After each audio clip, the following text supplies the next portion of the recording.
The situation that we are in as a country, you get some kind of things where you go here, and cry, could just be hungry you. No be say person beat you, but you just realize say your leaders, the people where they in charge of protecting your lives and your properties, they don't really send, they don't really get conscience. All they care about is themselves. I just gotta beg you, watch this video. Let me show you two numbers from the Nigerian government's Open Treasury portal. In 2025, the presidential air fleet, that is the aircraft that transport the president and senior officials, received 20.27 billion naira. That is 97.76% of its budget. Nearly every naira released. Now, look at this other line. Same quarter, same fiscal year, same treasury. The Nigerian Army's budget for the purchase of security equipment, 20.56 billion naira. Budgeted. Amount released, 1.46 billion. That is 7.11%. Same government, same year, same treasury. One got everything, the other got almost nothing. During this budget cycle, according to Beacon Security and Intelligence Limited, over 10,000 Nigerians were killed in security-related violence. We went to the government's own data to understand how this happened, and what we found was quite interesting. In December 2024, President Bola Ahmed Tinubu presented the 2025 federal budget to the National Assembly. He called it, "This budget precedent, budget of restoration, securing peace, building prosperity." The numbers backed up the name. The defense and security sector received 6.57 trillion naira, the largest allocation in Nigerian history. That is more than 12% of the entire federal budget. When the president introduced the 2026 budget a year later, he said something that matters for what comes next. He said, quote, "We will invest in security with clear accountability for outcomes, because security spending must deliver results to secure our country." Now, here's how the money was supposed to flow. The Nigerian Army was allocated 4.52 trillion naira. The Air Force 1.25 trillion. The Presidential Air Fleet, managed under the Office of the National Security Advisor, received its own allocation. On paper, this was the most funded military Nigeria has ever had. So, we went to the Open Treasury portal, the government's own transparency platform, and we checked what was actually released. The 2025 budget performance data tells a very different story from the one in the Appropriation Act.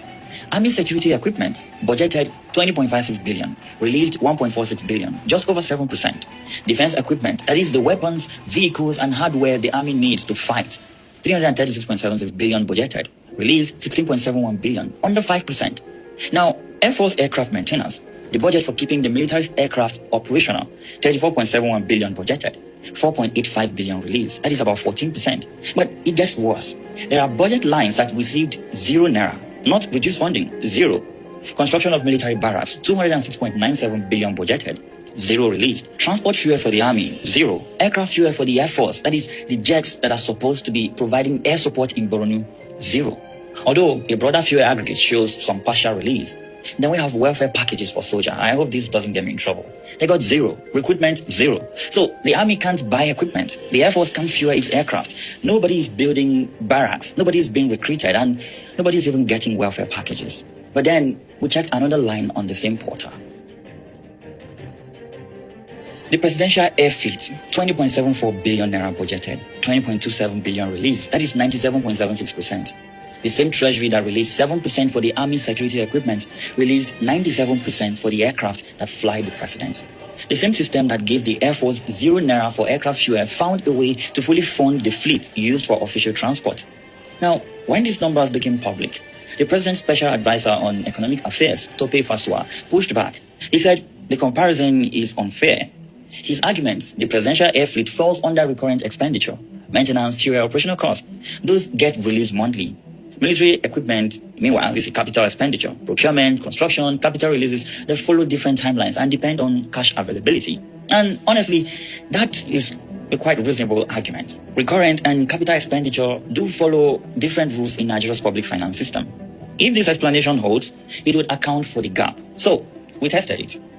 We went back to the Open Treasury portal and we pulled every military budget line that is classified as recurrent expenditure, the same category as the Presidential Air Fleet. And here's what we found. Every single line on this table is recurrent expenditure, same category as the fleet, same rules, same timelines. Maintaining the Air Force aircraft is recurrent. Servicing planes, repairing engines, it got 13.98%. Maintaining the President's aircraft is also recurrent, but it got 97.76%. Fueling the Air Force's jets, the ones flying missions over Borno, is recurrent. It got 0. fueling the president's jet, fully funded. Toby Fasua said, you cannot compare recurrent with capital. And yes, he is right. So we compared recurrent with recurrent, and the gap is still there. The data does not support a structural explanation. The pattern points to a choice in priorities. But this pattern didn't start in 2025. Fleet spending has grown dramatically over the past decade, from 4.37 billion naira in 2017 to over 20 billion in 2025. And the proposed allocation for 2026 is 238 billion naira. Under Jesus Christ.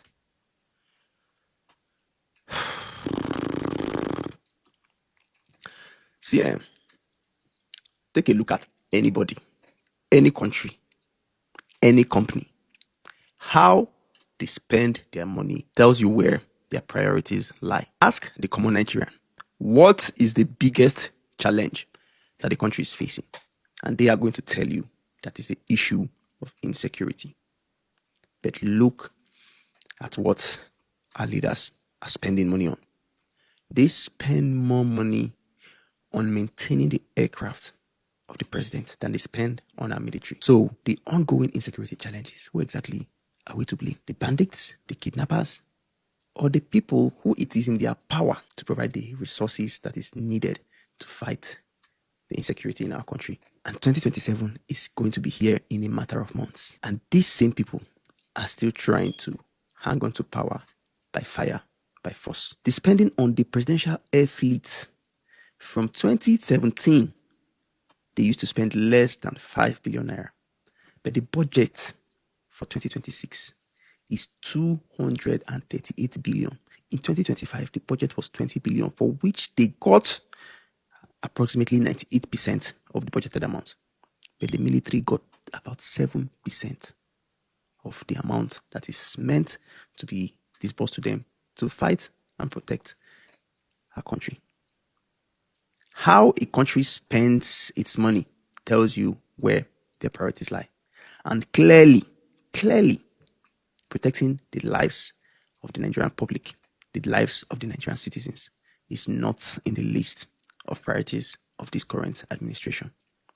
2027 they come when time reach, we collect Gary, we collect rice, we collect like 5k or 1k or 2k, and then sell our votes. And then we continue to see things like this repeat itself on an ongoing basis. And we turn around and pray that God should come and save us when the power of saving ourselves lies in our own hands. This is very, very disheartening. You look at things like this, you hear things like this, and you just want to give up on the country. But if we do that, where do we go to? What other country do we have to call our own? See, Nigeria can walk, but if the people where they power no get sense, nothing sensible can come out of the country. I don't talk my own.